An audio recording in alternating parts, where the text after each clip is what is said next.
The South African Federation of Trade Unions wants government to register all taxi owners and associations as employers. It wants the Labour Department to ensure that the state subsidises all taxi operators in the same way it does with buses. For more on this, let's speak to Saftu spokesperson Trevor Shaku. Trevor, very good evening to you. Welcome to News at Prime. So why are you making this call now?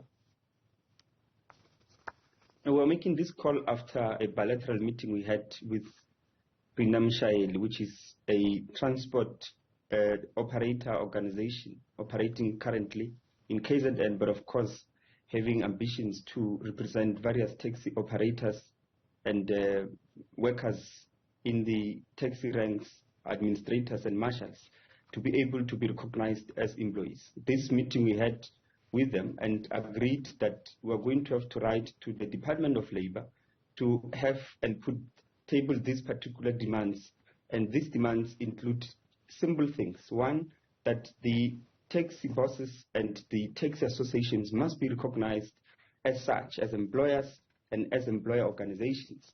That the marshals, the administrative staff, and the taxi drivers should be recognized as employees.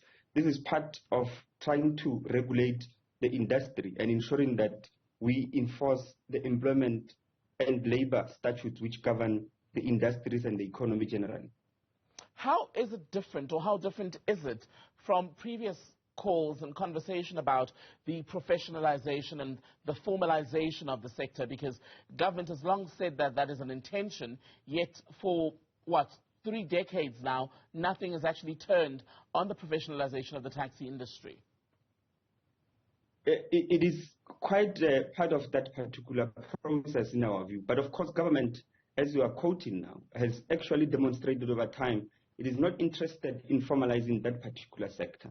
And whilst it is delaying, what is happening is that the workers which I've mentioned, the categories of workers which I've mentioned, are not actually treated in the manner in which they should be treated. That is, to get all the benefits that any other worker is enjoying across the economy, including just a basic condition of employment, including the right to join trade unions, including the right to have collective bargaining so that they can have collective agreements which determine their working conditions but also their wages.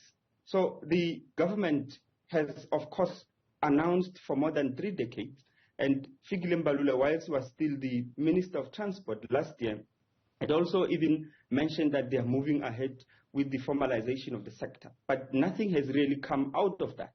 And that is the reason why these workers, this trade union of taxi drivers, which is called Qina, has come to Saftu so that we can collectively fight this battle. Because without us fighting the battle and only handing over and abdicating responsibility in the hands of government to do it voluntarily, it is not going to do that. In fact, the point which we must raise here also is that the Department of Labor is actually violating the rights of those particular workers, because in Section 1 of the Labor Relations Act, the minister has the responsibility to ensure that every person who is rendering their labor power in the economy is recognized as such and enjoys these provisions and the statutes which are enshrined in the Labor Relations Act and throughout, of course, the legal system of this particular country. They are not doing that. Secondly, they've actually told Qina to be registered. They've advised the leaders of Qina to be registered as NPO. Imagine that. Because in our view, this is just the abdication of responsibility on their side, which actually has meant that these workers over the years are not enjoying their rights as employees in this country. To what extent, are you expecting resistance, considering that when you talk about formalization of the taxi industry and subsidization, the owners want to benefit, for example, for subsidies, etc., which would help them keep their fleets new, etc., but they also benefit, do they not, from the informal nature of the industry, because the salaries they pay to the drivers are not regulated. They don't give them any of the pay benefits that an ordinary South African worker would have in another formal sector. Indeed, but that is one of the reasons why in the letter we included that the taxi industry must be subsidized like the bus industry. And we are calling on the Department of Labor to liaise with the Department of Transport to ensure that such particular subsidies are given to the taxi industry. It is also, of course, to cushion whatever hardships that may be brought by this particular process. But we cannot, even with that, allow the industry to continue to not be formalized and to not be regulated.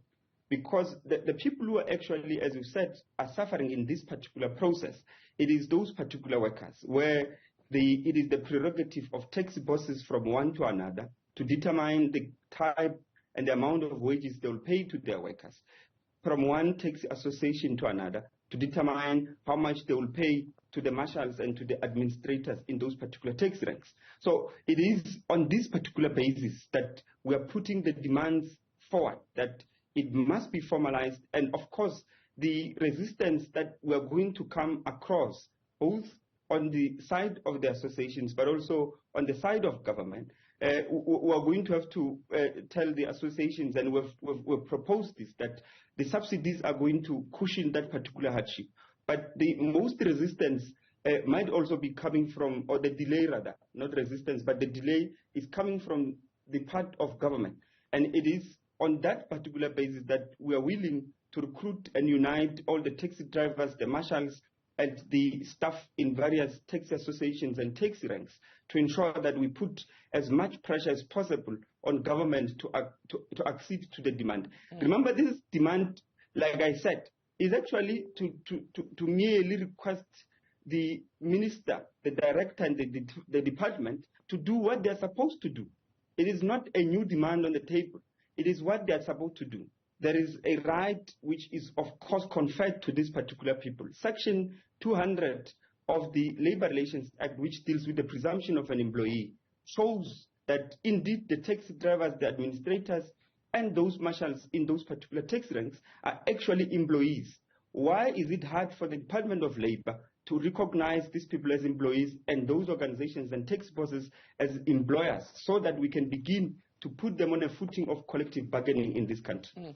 But this sort of thing is known to take time in terms of legislation and other processes that will have to follow in formalizing a sector. Realistically, how long do you see it taking? We are not sure, and my speculation would be on the basis of the pressure we can be able to put. It will depend on that. If we are leaving the workers not united and not organized in the manner in which they are at the current moment, we're going to unfortunately allow the process to prolong, because that's what actually government wants to do. We don't know whether they want to prolong it or actually delay it forever, but that's what is going to happen. So it will depend on the ability, the capacity of Qina and Saftu to be able to organize these workers in the industry, to unify them, and for them to launch a protracted struggle for which they will fight for the basic rights, to access the basic rights which are already enshrined in the Constitution and in the labor statutes of this country. Can this be done, Trevor, without the buy-in of the main associations? I'm thinking of Santaco, for instance. Remember, the enemy here for us is not Santaco. It is not even any of these taxi associations. We, of course, are going to be engaging them. That is the reason why we have put, as part of those demands, a demand which resonates with what they've already been calling for, which is that the taxi industry must be subsidized. And of course, in all of this, just like in any other industry, there's no way you are going to organize collective bargaining without the negotiation taking place involving both the employees and the employers. So there is no way we are going to avoid the taxi bosses. There's no way we are going to be avoiding the taxi associations. We are going to be engaging them. Together, we'll be able to build a cogent program upon which these particular laws can be implemented so that the workers can benefit. Trevor Shaku, Saftu spokesperson, thank you for your time.